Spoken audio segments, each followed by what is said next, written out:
త్వరలో జూబ్లీహిల్స్ బైపోల్ ఉంది. ఎట్లేదన్నా కూడా ఇటు బీఆర్ఎస్ పార్టీ వాళ్ళ క్యాండిడేట్ని కూడా అనౌన్స్మెంట్ చేశారు. ఇంకా బీజేపీ పార్టీ కూడా అటు ఇటుగా ఆలోచిస్తూ రేపో మాపో అన్నట్టుగా ఉంది. బట్ ఇక్కడ కాంగ్రెస్ పార్టీ విషయానికి వచ్చేసరికి మాత్రం వాళ్ళ క్యాండిడేట్ని ఇంకా అనౌన్స్ చేయకపోవడం ఒక ఎత్తు అయితే, అంటే నేను క్యాండిడేట్ని అని చెప్పేసి అని పెద్ద ఎత్తున ప్రచారం చేసుకుంటున్నారు. ఎలా చూడొచ్చు అంటారు దీన్ని? ఒకటి కాంగ్రెస్లో కన్ఫ్యూజన్ ఉంది. ముందు అజరుద్దీన్ పేరు కూడా వినపడ్డది. అజరేమో ఇప్పుడు ఎమ్మెల్సీ ఇచ్చి పక్కకు జరిపారు. అంజన్ కుమార్ యాదవ్ నాకు సీనియారిటీ ఉంది, నాకు ఎలిజిబిలిటీ ఉంది, నాకు ఏమని అడుగుతున్నాడు. నవీన్ యాదవ్ ఉన్నట్టున్నాడు, చాలా ప్రామినెంట్గా రిక్వెస్ట్ చేసిన దాంట్లో చాలా కాంపిటీషన్ హెవీగా ఉంది. అది అందుకని కొంత కన్ఫ్యూజన్ డైలిమా ఉంటే ఉండొచ్చు. బట్ బీజేపీ కూడా ఈక్వల్లీ ప్రాబ్లమాటికే ఉంది. అక్కడేమి మాధవీలత చేస్తూ ఉంది. గతంలో చేసిన బాబున్నాడు అతను లంకల దీపక్ రెడ్డి, లంకల దీపక్ రెడ్డి అని అతను ఆల్రెడీ చేశాడు. కాబట్టి డెఫినెట్లీ ఇప్పుడు స్టేక్స్ అతనికి ఎక్కువగా ఉంటాయి కదా. సో అక్కడ పోటీ ఉంది, లేదని కాదు. మరి I don't know really. But ఓవరాల్గా మాగంటి గోపీనాథ్ చనిపోవడం వల్ల వచ్చేటువంటి సింపతి అంత రాలే, ఆ స్థాయిలో లేదు ఇక్కడ. సింపతితో ఇప్పుడు ఆయన మిస్సెస్ని పెడితే గెలుస్తుంది అనడానికి వీల్లేదు. బట్ ఒకటి ఏంటంటే బీఆర్ఎస్ ఎమ్మెల్యేలుగా 39 గెలిపించుకున్న తర్వాత ఎంపీకి వచ్చే వరకు 0 అయిపోయారు. ఆ 0 నుంచి డెఫినెట్లీ కొంత పికప్ అయ్యారు. అంత పరిస్థితి దారుణంగా లేదు అప్పుడు. ఆ 0 ఉన్నంత పరిస్థితి ఎంపీ టైంలో ఉన్నంత ఇప్పుడు లేదు. సో వాళ్ళకి కూడా కొంత సెంటిమెంట్ ఉంటుంది. అసలు 0 అనలేం కదా, ఉంటుంది. కాబట్టి ఇప్పుడు ముగ్గురిది కూడా ట్రయాంగిల్ పొజిషన్లో ఉంది అక్కడ. Everybody has got equal chances లాగా ఉంది. ఈ ముగ్గురులో ఎవరు గెలుస్తారు ఇప్పటికిప్పుడు మనం చెప్పడం కష్టం. అంటే ప్రాబ్లం ఏంటంటే క్యాండిడేట్ ఎవరు మొదలేదు. మీరు అన్నట్టు గోపీనాథ్ వైఫ్ని పెడుతున్నారు కాబట్టి మనకి అక్కడ క్లారిటీ ఉంది.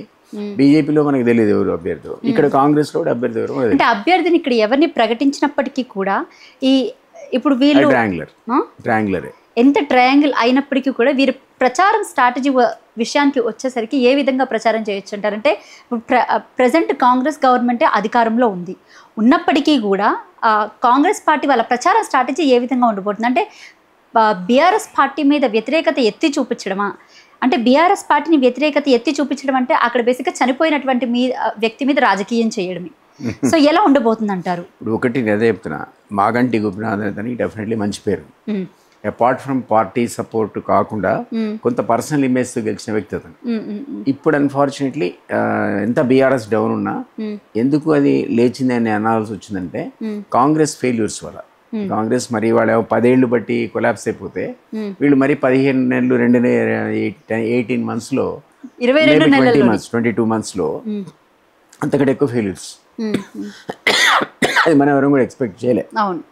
అంత ఫాస్ట్గా హామీలు నెరవేర్చకుండా వీళ్ళు అట్లా బోర్ల బొక్కలు పడతారని మనం అనుకోలే. ఆ కారణం చేత కాంగ్రెస్ వెనుకబడ్డది. అదర్వైజ్ మీరు అన్నట్టు అధికారులు ఎవరుంటే వాళ్ళ వైపే బై ఎలక్షన్స్ అని కూడా. అయినప్పటికీ కూడా ఎవరైతే ఇప్పుడు సిట్టింగ్ ఎమ్మెల్యే చనిపోతే వాళ్ళ కుటుంబానికి బేసిక్గా ఏకగ్రీవంగా ఉండాలి.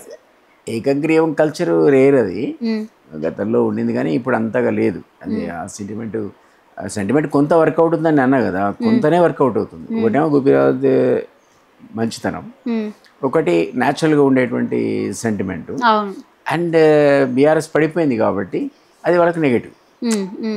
అది నెగటివ్ అది. కానీ కొంత వీళ్ళ ఫెయిల్యూర్స్ వల్ల, ఈ కాంగ్రెస్ వాళ్ళ యొక్క ఫెయిల్యూర్స్ వల్ల కొంత యాడ్ అయింది. ఇప్పుడు మైలేజ్ కూడా వచ్చింది వాళ్ళకి. కాబట్టి అందుకని నేను ఏమంటున్నానంటే, ఈ పూట అవునన్నా కాదన్నా నాకు ఎంత బీఆర్ఎస్ కోపం ఉన్నా నెంబర్ 1లో వాళ్ళే ఉన్నారు, నెంబర్ 2లో కాంగ్రెస్ ఉంటుంది, నెంబర్ 3లో బీజేపీ ఉంటుంది. అంటే చెప్పలేము. అయినా కూడా అభ్యర్థులు బట్టి ఒక్కోసారి కొంత పర్సంటేజ్ 2 to 5% మారుతుంది. ఎలక్షన్లో డిఫరెన్స్ ఎంత ఉంటుంది? 2% ఉంటుంది. నేను అదే అంటున్నాను సార్. ప్రచార విషయానికి వచ్చేసరికి మిమ్మల్ని ప్రచార విషయానికి వచ్చేసరికి మాత్రం ఏ స్ట్రాటజీని ప్లే చేస్తుంది అంటే strategy BRS. Okay, BRS party BJP party కాసేపు విషయం పక్కన పెడతాం. అధికారంలో ఉన్న పార్టీ విషయానికి వచ్చేసరికి మాత్రం వీళ్ళు ఏ స్ట్రాటజీ ప్లే చేస్తారు?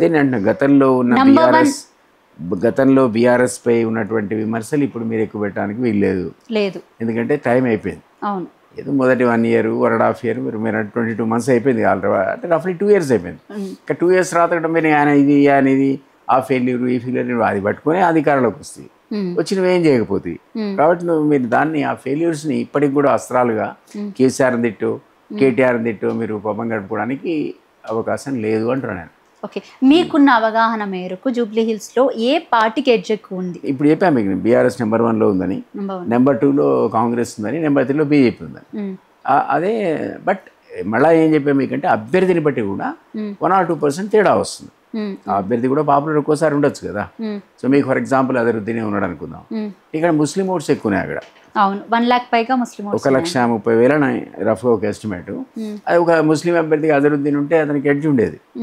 కానీ ఇప్పుడు అది లేదు కదా. ఇప్పుడు మళ్ళీ మీరు అన్నట్టు నవీన్ యాదవ్ ఇంకెవరు కాంగ్రెస్ వస్తారు కాబట్టి ఆ ముస్లిం ఓటర్ యాజ్ ఇట్ ఈజ్గా మీకు కాంగ్రెస్కి వేయాలనే రూల్ కూడా లేదు. ఎందుకంటే కాంగ్రెస్ కొంత వీక్ అయిందని అన్నారు కదా హామీలు ఫెయిల్యూర్ వల్ల.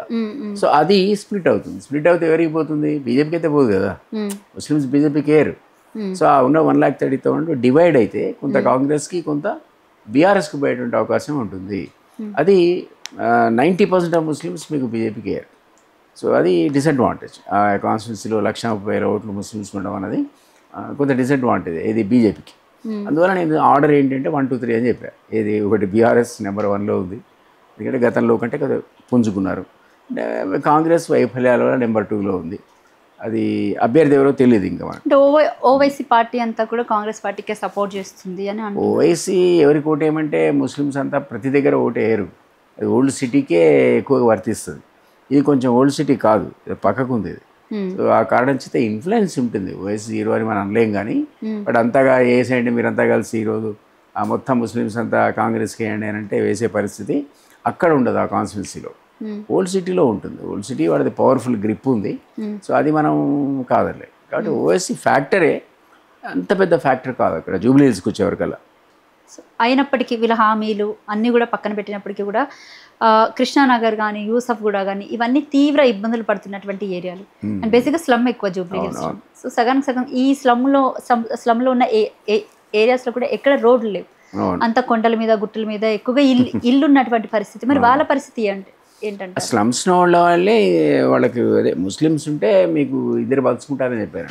ఇటు కాంగ్రెస్ అటేమో వీళ్ళు మన బీఆర్ఎస్ వాళ్ళు. అది ఏ రేంజ్లో ఎవరు షేర్ చేసుకుంటారో చూడాలి. న్యాచురల్గా పవర్లో ఎవరుంటే వాళ్ళ వైపు ఓవైసీ ఉంటాడు ఎప్పుడు. ఇప్పుడేమో కాంగ్రెస్ వైపు ఉన్నాడు, గతంలో బీఆర్ఎస్ వైపు ఉన్నాడు. సో అతని ఇన్ఫ్లుయెన్స్ కొంత ఉంటుంది. మన టోటల్గా 0 అని అనలేం కదా. ఆ పార్టీ గతంలో కంటే 7 స్థానాలు పెరిగి ఇక్కడ ఔరంగాబాద్లో గెలిచారు, ఇంకో దగ్గర ఎక్కడో గెలిచారు. అలాగే సెటిలర్స్ కూడా ఎక్కువ సార్ జూబ్లీ హిల్స్. సెటిలర్స్ సహజంగా మీకు మాగంటి సైడ్ వెళ్తారు ఎక్కువ. మాగంటి వైఫ్ వైపు వెళ్తారు. వాళ్ళ ఓట్లన్నీ అట్టే. మీరు అది బీజేపీ పడతాయని మనం ఆశించడానికి వీల్లేదు. బట్ బీజేపీ అభ్యర్థిని బట్టి ఉంటుంది. ఇంకా అలాగే త్వరలో బీజేపీ ఏంటంటే అర్బన్ ఏరియాలో ఫోకస్ ఉంది కదా. రూరల్ ఏరియా లోపల బీజేపీ అంతగా లేదు. కాబట్టి అర్బన్ ఏరియాలో ఉన్నప్పుడు సిటీ కూడా అందులో పార్ట్ కదా, అర్బన్ ఏరియా కదా. గతంలో ఉన్నదానికంటే వాళ్ళకు దాదాపు 48 కార్పొరేటర్లు గెలుచుకుంది బీజేపీ. ఎప్పుడు కూడా ఊహించింది కూడా కాదు. 4 నుంచి 48 వెళ్ళిపోయారు వాళ్ళు మొన్న కార్పొరేషన్ ఎలక్షన్స్లో.